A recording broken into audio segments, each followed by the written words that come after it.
The town had no shortage of widows, for Nuggen's sake, and Olga Clambers was a warm-hearted lady who baked like a champion. His wife's long illness and Paul's long absence had taken a lot out of her father. Polly was glad some of it was put back. The old ladies who spent their days glowering from their windows might spy and peeve and mumble, but they had been doing that for too long. No one listened any more. She raised her gaze. Smoke and steam were already rising from the laundry of the girls' working school. The building hung over one end of the town like a threat, big and grey with tall, thin windows. It was always silent. When she was small, she'd been told that that was where the bad girls went. The nature of badness was not explained, and at the age of 5, Polly had received a vague idea that it consisted of not going to bed when you were told. At the age of 8, she'd learned it was where you were lucky not to go for buying your brother a paint box. She turned her back and set off between the trees, which were full of birdsong. Forget you were ever Polly. Think, young male, that was the thing. Fart loudly and with self-satisfaction at a job well done. Walk like a puppet that had had a couple of random strings cut. Never hug anyone, and, if you meet a friend, punch them. A few years working in the bar had provided plenty of observational material. No problem about not swinging her hips, at least. Nature had been pretty sparing there, too. And then there was the young male walk to master. At least women swung only their hips. Young men swung everything, from the shoulders down. You have to try to occupy a lot of space, she thought. It makes you look bigger, like a tomcat fluffing his tail. She'd seen it a lot in the inn. The boys tried to walk big in self-defense against all those other big boys out there. I'm bad, I'm fierce, I'm cool. I'd like a pint of shandy, and my man wants me home by 9. Let's see now. Arms out from the body as though holding a couple of bags of flour. Check. Shoulders swaying as though she was elbowing her way through a crowd. Check. Hands slightly bunched and making rhythmical circling motions as though turning 2 independent handles attached to the waist.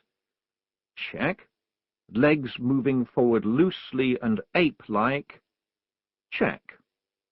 It worked fine for a few yards until she got something wrong, and the resultant muscular confusion somersaulted her into a holly bush. After that, she gave up. The thunderstorm came back as she hurried along the trail.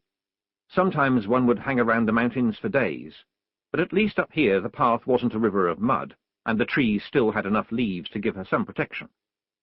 There was no time to wait out the weather anyway. She had a long way to go. The recruiting party would cross at the ferry, but Polly was known to all the ferrymen by sight, and the guard would want to see her permit to travel, which Oliver Perks certainly didn't have. So that meant a long diversion all the way to the Troll Bridge at Tubes. To the Trolls, all humans looked alike, and any piece of paper would do as a permit, since they didn't read. Then she could walk down through the pine forests to Plune. The cart would have to stop there for the night, but the place was one of those nowhere villages that existed only in order to avoid the embarrassment of having any large empty spaces on the map. It was just what she wanted. No one knew her in Plune. No one ever went there. It was a dump. It was, in fact, just the place she needed. The recruiting party would stop there, and she could enlist. She was pretty certain the big fat sergeant and his greasy little corporal wouldn't notice the girl who'd served them last night. She was not, as they said, conventionally beautiful. The corporal had tried to pinch her bottom, but probably out of habits like swatting a fly, and there was not enough for a big pinch at that. She sat on the hill above the ferry and had a late breakfast of cold potato and sausage while she watched the cart cross over. No one was marching behind it. No lads had been recruited back in Munz this time. People had kept away. Too many young men had left over the last few years, and not enough had come back. And of the ones who'd come back, sometimes not enough of each man had come back. The corporal could bang his drum all he liked. Munz was running out of sons almost as fast as it accumulated widows. The afternoon hung heavy and humid, and a yellow pine warbler followed her from bush to bush. Last night's mud was steaming when Polly reached the Troll Bridge, which crossed the river in a narrow gorge. It was a thin, graceful affair, put together, it was said, with no mortar at all, and it was said that the weight of the bridge anchored it ever more deeply into the rock on either side. It was said to be a wonder of the world, except that very few people around here ever wondered much about anything and were barely aware of the world. It cost 1 penny to cross, or 100 gold pieces if you had a billy goat. Trolls might not be quick thinkers, but they don't forget in a hurry either.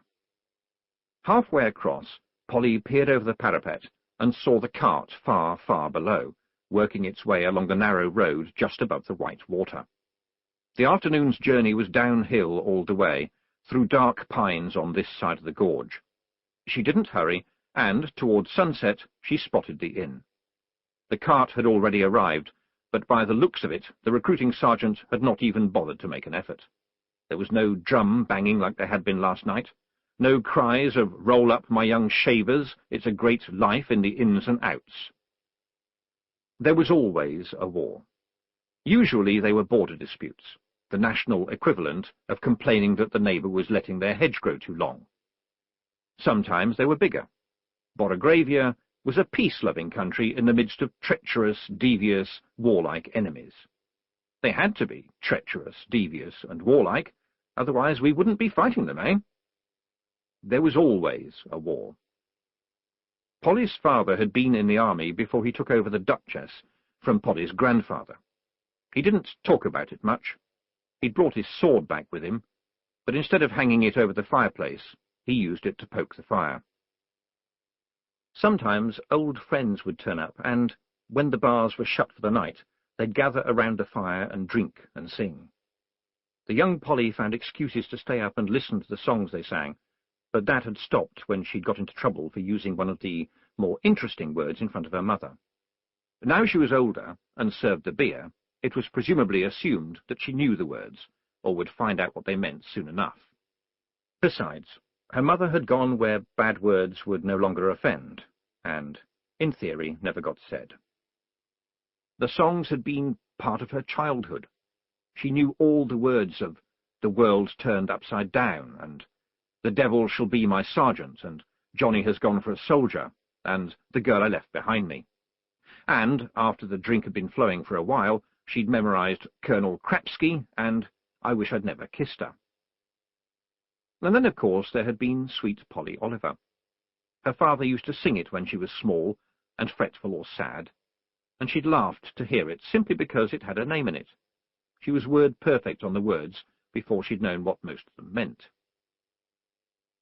And now... Polly pushed open the door. The recruiting sergeant and his corporal looked up from the stained table where they were sitting, beer mugs halfway to their lips. She took a deep breath, marched over, and made an attempt at saluting. "What do you want, kid?" growled the corporal. Want to join up, sir." The sergeant turned to Polly and grinned, which made his scars move oddly and caused a tremor to shake all his chins. The word "fat" could not honestly be applied to him, not when the word "gross" was lumbering forward to catch your attention. He was one of those people who didn't have a waist. He had an equator. He had gravity. If he fell over, in any direction, he would rock. Sun and drink had burned his face red. Small, dark eyes twinkled in the redness like the sparkle on the edge of a knife. Beside him, on the table, were a couple of old-fashioned cutlasses, weapons that had more in common with a meat cleaver than a sword. "Just like that?" he said. "Yes, sir." "Really?" "Yes, sir." "You don't want us to get you stinking drunk first? It's traditional, you know." "No, sir." "I haven't told you about the wonderful opportunities for advancement and good fortune, have I?" "No, sir." "Did I mention how the spanking red uniform will mean you'll have to beat the girls off with a stick?" "Don't think so, sir." "For the grub? Every meal's a banquet when you march along with us." The sergeant smacked his belly, which caused tremors in outlying regions. "I'm the living proof." "Yes, sir." "No, sir. I just want to join up to fight for my country and the honor